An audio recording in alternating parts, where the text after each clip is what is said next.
The goal of every employee corrective action is to improve an employee's performance, not to terminate the individual. At one point, a long time ago, the corrective action process was actually called employee discipline.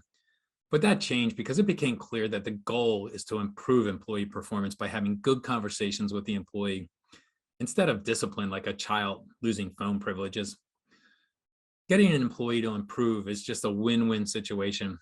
So having good face-to-face conversations with employees, that can accomplish this. Now I'm going to walk through this process with you step by step and give you some insights and tips on how to use it most effectively.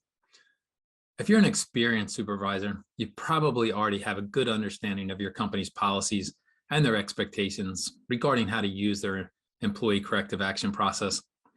So hopefully what I'm going to share with you is just going to enhance your skills with this tool. But if you're new to the supervisor role or new to your company, you're going to want to get some coaching from your boss or from human resources about using your company's policy in a formal way before you implement it. For example, let's say that you observe an employee doing the same infraction that they did just 2 weeks ago. This employee was working on a process that required a beard net, let's say, and they weren't wearing it again. Now you want to document this in a verbal warning. If your company has a form, then use the form. Otherwise, I'm going to walk through all the key aspects to this verbal warning. So this document needs to cover a few very important points. What it is, in this case, it's a verbal warning, the date of the incident. You want to really document exactly what occurred and be very specific. You want to reference any other documented occurrences of this issue, the impact or potential impact of the performance issue. Examples include any associated costs or problems, including scrap, rework, defects, or maybe customer issues. You want to note your expectations. What does the employee need to do to correct the issue, and be very clear. This may be even a specific action item with an expected date of completion by the employee. And then the repercussions of continued performance issues by the employee. And this is where words like up to and including termination should come into play.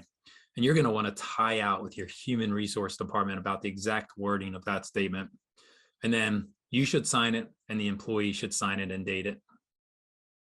I've seen some poorly written corrective actions with spelling mistakes, incorrect information, missing information, and really legally risky information. So I recommend that you always have your document reviewed and approved by human resources before administering it to the employee.